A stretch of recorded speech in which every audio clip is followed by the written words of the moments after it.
Molly's telling me that we're selling a lot of these mite checking kits right now. We've got $27.50 on them in our store. Most major bee supply catalogs will carry them. So yeah, I think they're necessary for mite treatments. I always suggest people do a check before and then a check after. Kind of get yeah, it's really good to make sure that whatever treatment you did actually worked. That's a mistake a lot of people make. I've made it myself several times, like with that Apivar right there that you're standing beside. Yeah. About 4 years ago, we spent $18,000 on Apivar treatments for our bees and just assumed it had been working. And then in September, we could see that we actually saw mites on bees in September, so we started doing some mite checks just to find out that our mite numbers had gone through the roof. So it's really helpful to check after you treat, not just before you treat. I'm always really honest with our customers about these because of that. Because, you know, like I don't want to tell them to buy something that's not going to work. So I do tell them about that. I'm very honest, and they appreciate that. But well, you know, the message on this stuff is it does have an effect, but it's like a flat line. It keeps, for the most part, what we're seeing is that it keeps the mite loads from going up quickly, but it's not bringing the mite loads down. Well, another thing I've noticed is I've had so many people come in here and, you know, they put Apivar strips in a year ago and they're still there. Oh, no. And that's really bad. Yeah, that's a fast track for resistance right there. Yep, and I hear that all the time, so. Yeah, yeah, some people just don't think. So right now we're carrying Formic Pro, which under heavy demand, just kept getting asked for it over and over and over, so we're carrying that. We're carrying Apivar because some people definitely want it. Yes, they do. And then we're carrying oxalic acid and Oxivap brand vaporizers, and we got Apiguard. So far the Formic Pro's been selling really well. Has it? Yeah, I think people are a little scared about the temperature range and stuff right now because it's so flip-floppy here. Well, and that's a legit concern too, because Apiguard's the same way. You know, the Apiguard and Formic Pro are very sensitive to heat, and you got to understand how it works and use it correctly, or you can fry a colony real quick. Yeah, I always try to tell people that too, because I know didn't one year you have like a bad... I did, yeah. 2 years I had real bad experience with Formic Pro. Yeah. Now that I understand it better, I think I could do much better. I haven't used it in a long time, but now that I understand the mode of operation, I'm sure we could do better with it. But you know, we're having really good luck with Apiguard. I've been using it off and on for 20 years, so... Yes, you know, that is definitely Bob's go-to. Yeah, so we buy it in these tubs. I do hope that I get to see you try some Formic Pro, though, Bob. You want me to try Formic Pro? I just want to see what all the rave is about. Okay. I hear good stuff, so. Well, I'm getting away from the chemicals, period. I like the organic acids because they leave no residue in the comb, zero. They're organic, of course. They don't contaminate the environment. As long as you understand how they work, I think they're great. Now, this is just my personal choice. I don't mean to tell other people what they have to do, but we're not going to use Apivar anymore. It's really the only chemical that we stock, and we simply stock it because people want it all the time. So. Yep, and I'm very honest with them too. So. Well, that's the way to be. Yep. Molly is slowly, actually quickly, turning into an expert on all this. I'm here with Jesse today in front of our shop. It's Saturday morning, it's early, nobody's here yet except for him and I. And he's agreed to help me show a good example of how we check for mites. I think it's really important this time of year. It's late June.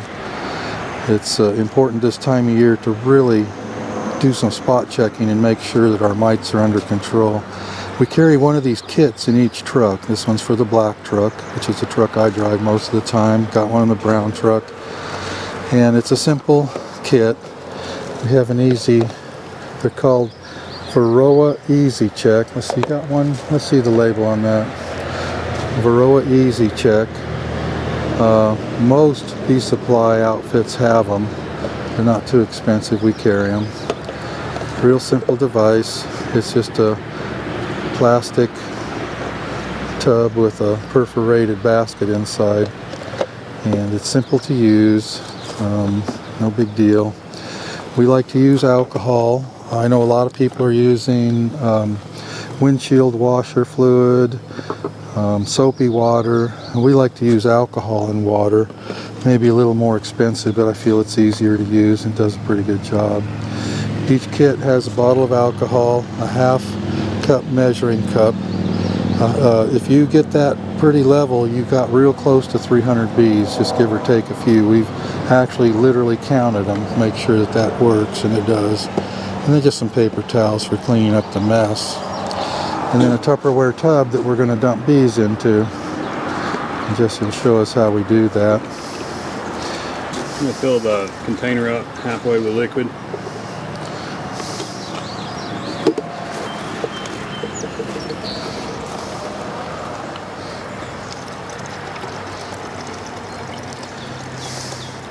Now 50% alcohol and 50% water works good, and we do that a lot too.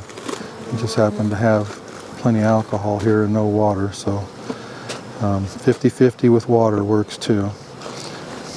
Now Let's hold that up so it will make it crystal clear. See if we can see the level. About halfway works pretty good. And there's two lines in that basket. One is for 200, one is for 300. We go for the 300. and then usually it takes about 2 frames into the container there to get a good sample. I've got a colony over here that we're using as a queen bank, so we're going to try to show 2 concepts here, the queen bank and the easy check. So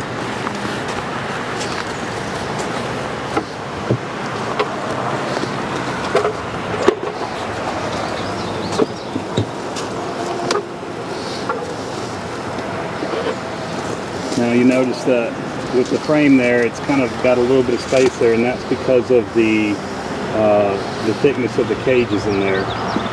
But I've got 2 frames of brood in there. I try to keep open brood next to it, one on each side.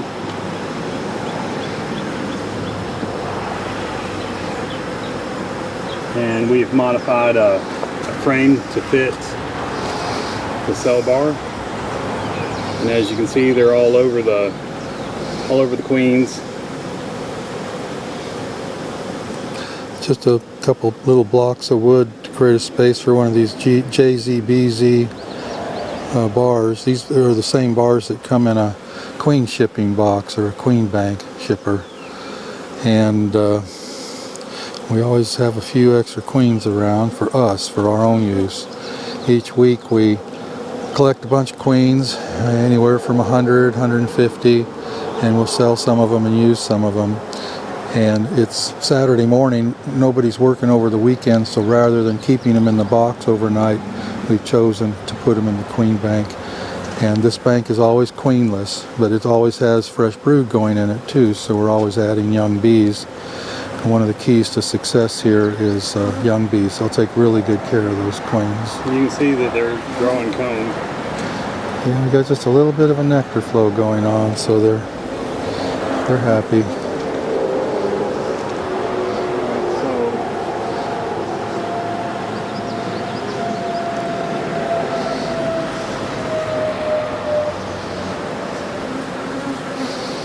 That's a frame of open brood there and some cap brood that's emerging.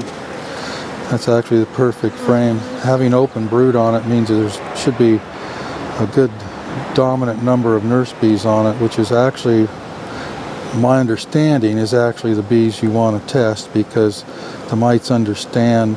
The mites that have hatched out of other cells kind of hang out in the brood area waiting for the perfect opportunity to enter another cell just before it's going to be capped. So they know to hang out on the nurse bees. So if you're going to test for mites, that's the best place to do it, is to take bees from the open brood.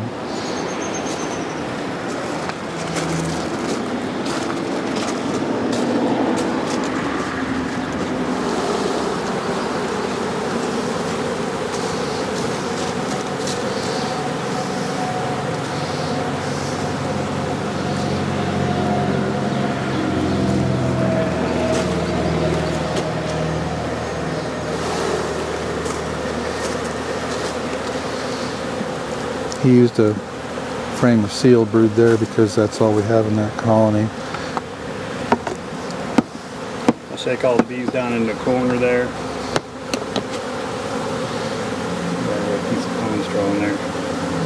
And then that's about 300. Go ahead and get your bees in there quickly. And they are dead instantly. And while that's happening there, I go ahead and try to get the bees back into the colony. And get the colony buttoned up.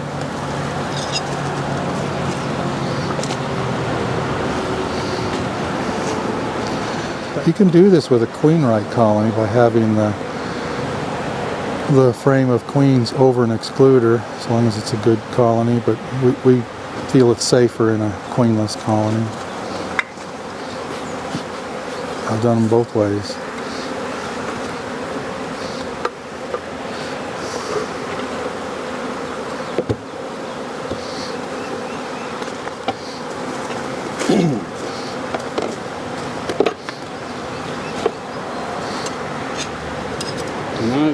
When I roll this, you can actually hear the barrel spinning inside there. I'm gently rolling it, but the wash is actually going through the holes pretty good. You're supposed to do this for a minute.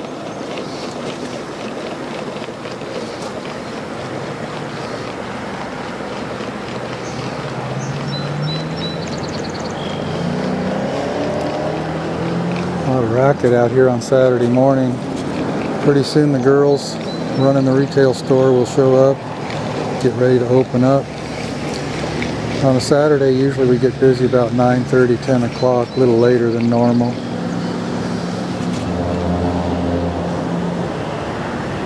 And so far we look pretty clean. We did an Apiguard treatment back in March. I have a video showing us doing that to kind of keep swarming under control. And I think that March Apiguard treatment has really given us a leg up on the mite situation. I've kind of changed my attitude about mite treatments.